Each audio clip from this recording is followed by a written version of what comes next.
guys, it's your boy, Barca Boy 103. Today we're going to be doing the match preview for Levante versus Barcelona in La Liga. After that 0-0 draw against Atletico Madrid, Barcelona are already back in La Liga action a few days later. And it is against Levante, where Barcelona have to win this game in order to still have a little bit of a chance to win this league title. Before we get into it, make sure you guys smash that like button, try to get the 200 likes in this video. It'll be very much appreciated. And of course, hit the subscribe button and let's get into it. Before we get into this video is sponsored by the One Football app. It is an absolutely brilliant football app that I've been using now for the past few years. It's the best in my opinion. It has everything you need. Breaking news, transfer news, videos. You have all the matches in the top 5 leagues in one spot, or you can even add more leagues. I believe it has 160 different leagues. And also you can follow your favorite football team. Of course, for me, it's going to be Barcelona. You can have, predictions. It tells you the next games. You have news about it as well. You have a nice little place where you can see all the tables for Champions League, Copa del Rey, Super Cup, La Liga. You can have the squad list as well. You can see all the first team players of Barcelona and some of the Barcelona B players as well. Nice little spot for transfers as well, for everything that's linked to just Barcelona. And during the match, there is live voting of the man of the match. But what I love about this app the most is when we score, it tells you who assists, it tells you if it's a penalty or an own goal. Some apps don't do that. It's absolutely brilliant. Of course, it has full-time stats as well, offside, possession. It also has news on La Liga, transfers on La Liga, and stats as well, top scorer, assists, red cards, yellow cards. This is by far the best football app out there, and the best part is it's free. So top link in the description down below. Give it a go. You won't be disappointed. Kickoff time for this match will be taking place at 10 p.m. local time, so it's going to be a very, very late kickoff, and this match will be taking place at the Estadio Ciutat de Valencia, which of course is Levante's home stadium. And as of recording this, the referee for this match has not been confirmed quite yet, but when it is confirmed, I will pop it on the screen right now. Let's start off by taking a look at the league table. Barcelona currently sat in 3rd place in La Liga on 75 points after playing 35 games. We have 23 wins, 6 draws, and 6 losses. You look at our last 5 games in the league, we've won 3, lost 1, and drawn 1. And after the big weekend that just passed where the top 4 face each other,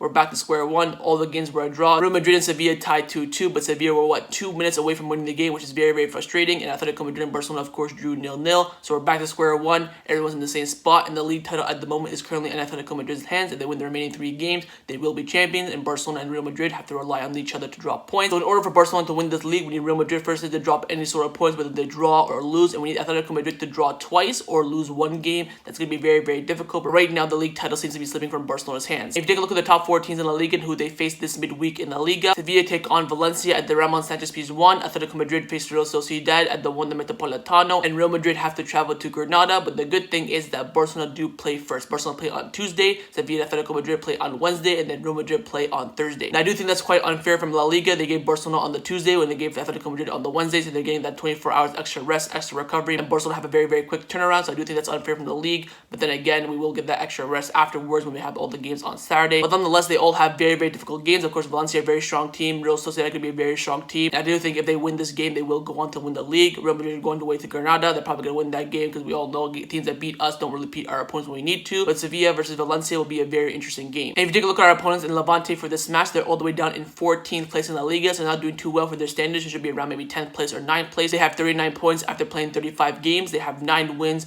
12 draws, and 14 losses. You look at their last 5 games in the league, they've lost 4 and drawn 1. They're coming to this match on very, very poor form, and they're going to be a very similar team to Valencia. As you can see, Valencia had the same amount of points, same wins, same draws, same loss, so expect a very similar game to what happened when we played against Valencia as well. Let's now take a look at our opponents in Levante. As we just mentioned, they're not doing too well in La Liga, and they're a very similar team to Valencia, who they have good players, but they're not currently performing at the moment. The last time we played them was at the Camp Nou on December 13th before their Christmas break, and we did beat them 1-0 with the Leo Messi goal with 15 minutes left to play. A very, very defensive performance from Levante, and I do believe it was a beautiful through ball from Frankie de Jong to put Messi through on goal, and he ended up scoring the chance. Barcelona's line on the scene right now. We did play the 4-2-3-1 system at that time, and like I just said, Levante were very, very defensive on the night. 4-4-2 low block. They parked the bus. As you can see, the goalkeeper's player rating, he got a 9.2. He was on fire for this game as well. But in the end, Frankie de Jong put in a beautiful through ball for Messi. He was 1-on-1 with the goalkeeper. He ended up scoring, and Barcelona ended up getting the win. Let's take a look now at Levante's last 5 games in all competitions. In the last match, they drew 2-2 with Alaves. They lost 2-0 to Celta Vigo. They lost 1-0 to Elche. They also lost 1-0 to Sevilla, and they also lost 5-1 to Villarreal. So the 3 matches that I want to take a quick look at and analyze is their 1-0 loss to Sevilla, their 2-0 loss to Celta Vigo, and also their 2-2 draw with Deportivo Alaves. Let's start off with their 1-0 loss to Sevilla, with Yusuf En-Nesyri scoring in the 50th minute to give Sevilla 3 vital points for the title race. Lines are on the screen right now. Levante play a 4-4-2. In this match, they said they played a 4-4-1, but it's more so a 4-4-2 with the 2 strikers playing up top together.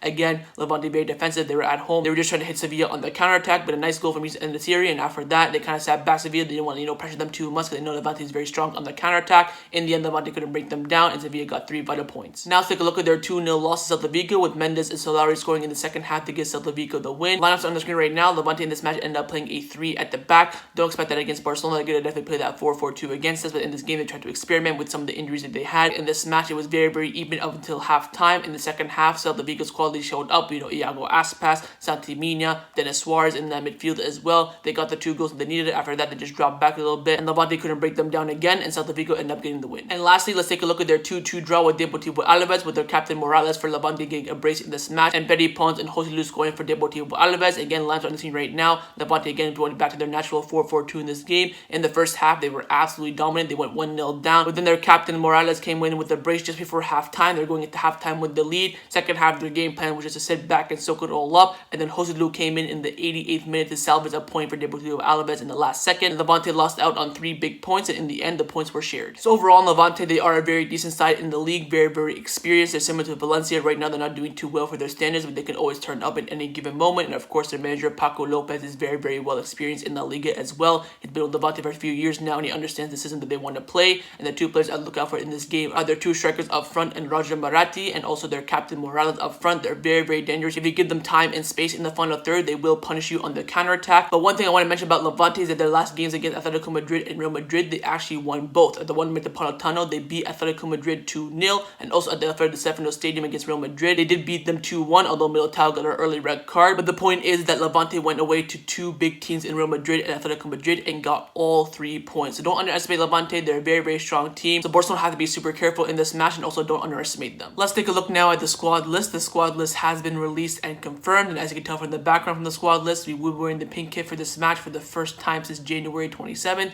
All available first team players will be traveling this match after the 2 injured players in Ansu Fati and Coutinho. And the 3 Barcelona B players selected for this match are Ilaix Moriba, Mingueza, and Arne Uteis. Let's get in now to Ronald Koeman's press conference reaction. He's his press conference this morning. He's asked a lot of questions by the media. Let's get in and see what he had to say. Starts off by saying that I don't think the league is out of reach quite yet. We are in the same situation as we were from before. There's 1 less game left with Atletico Madrid ahead. We must not think about the others, but think about winning our games first. The match against Atletico Madrid was a game of 2 halves. We weren't well in the first half. They generated more, but in the second half, we were much better. We had options to open the scoring. The Super League, I can't comment on this issue. It's a case that falls with the UEFA, and I don't know if they are capable of taking Barcelona out of the Champions League, but to this day, I'm not interested either. Ronald Koeman was then asked about his thoughts about VAR after the match against Real Madrid and Sevilla. He said that I don't know if it's a handball or when it's not. There are times when whistles are criminal, and there's also times that they're not, and this happens in other countries as well, not just in Spain. We play with 2 18-year-olds in midfield and also 2 20-year-olds in the defense. We have to keep everything in mind and know where we came from the beginning of the season. Since then, we've won a title and we've improved a lot. I don't feel undervalued. For me, the people I work with every day are important. I can't win a battle against the press. I know that during many moments of the season, we have been highly valued. Thoughts on Araujo? Araujo was injured for a long time, and it was difficult for him to reach back his physical level. Now he's fine. He played a great second half against Atletico Madrid, and he can also play in various positions in the defense. Ronald Koeman was then asked if he watched the game between Real Madrid and Sevilla. He said that I watched the first 20 minutes, but then I switched to AC Milan versus Juventus because I got nervous. I prefer to watch another game where we have no direct interest and then find out the result afterwards. Barca today is a team with more of a future than other teams. The president showed me his comments from the first day, and it is him who decides my future. I signed a 2-year contract here, and I also see myself as the Barcelona manager next season. Ricky Puig and Pjanic is game time. We have a team in which I don't make many changes. It depends on the training, the technical decisions, and the game system as well. There are many factors that influence the decision of how many minutes they have. Those who don't play always have to be prepared. And that concluded Ronald Koeman's press conference reaction ahead of the match against Levante tomorrow. Let's get in now to the lineup predictions. We're going to start with the manager Ronald Koeman. I'm going to try my best to predict this lineup. I think we all know again pretty much what he's going to pick. Last 3 games of the season, he's going to go full strength. I think he's going to pick this lineup on the screen right now. I think he's going to go with Ter Stegen in goal. A back three of Araujo, Pique, and Lenglet.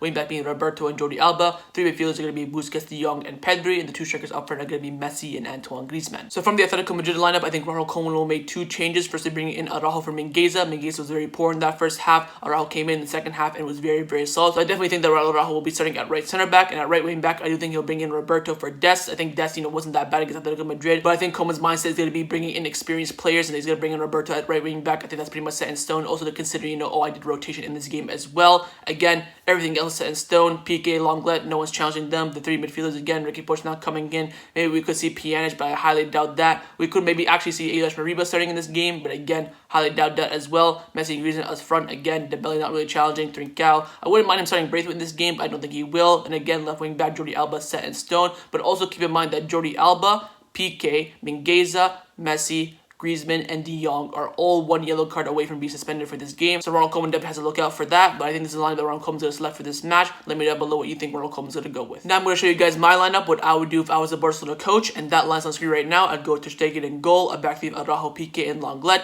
wing backs being Des and Jordi Alba. Three midfielders for me would be Busquets, De Jong, and Riqui Puig, and two strikers up front are going to be Messi and Antoine Griezmann. So from the Atletico Madrid lineup, I have also made two changes. Firstly, bringing in Araujo from Mingueza, similar reason to Ronald Koeman. Mingueza was poor in that first half. Araujo was very, very solid, so I'm bringing in Araujo. And secondly, I would bring in Riqui Puig for Pedri. Again, you know my reasoning. I don't want to repeat myself 100 times, but again, Riqui Puig in this game I feel like would be very, very good. I definitely keep Des at left wing back. The left hand side of Levante are very, very fast. I want Des to be able to recover. Roberto, we all know, doesn't have that pace, so I definitely keep Des on the right hand side. But also, in this match, I would consider going with a 3-4-3. If you want to sacrifice midfielder, you want to take out Riqui Puig and bring in Ousmane Dembele, I wouldn't mind that as well. Of course, the 3-5-2 against Atletico Madrid wasn't really that great, but Atletico Madrid is still a very defensive side, and we all know that 3-5-2 works against a 4-4-2 in Levante, against, you know, Getafe as well in Valencia. So I wouldn't mind sticking with the 3-5-2, but personally for me, I would highly consider bringing in this formation, the 3-4-3, taking out Riqui Puig in that creative midfielder in Pedri and Riqui Puig, and bringing in Ousmane Dembele or even maybe Trincao on the right hand side. But I would start the match in the 3-5-2 system, but I would highly consider switching to the 3-4-3 if we're losing or drawing, because we all know my in-game management is better than Ronald Koeman. So that's the lineup I've selected for this match. Let me know down below would you rather pick my lineup or Koeman's lineup, but also let me know down below would you rather pick the 3-5-2 or the 3-4-3. Time now for my score prediction. What do I think the score will be in this match? I think this match will be very, very similar to the match that we had against Valencia, where we won 3-2,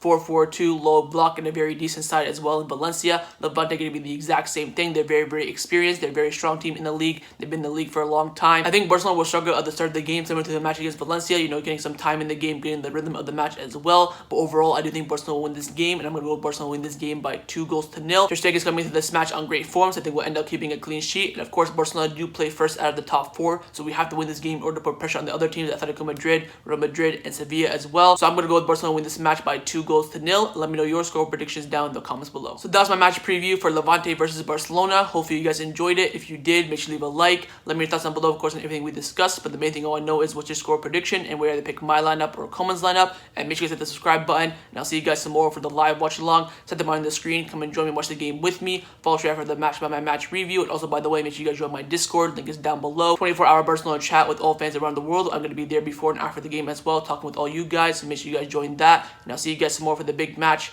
Take care and Forza Barca.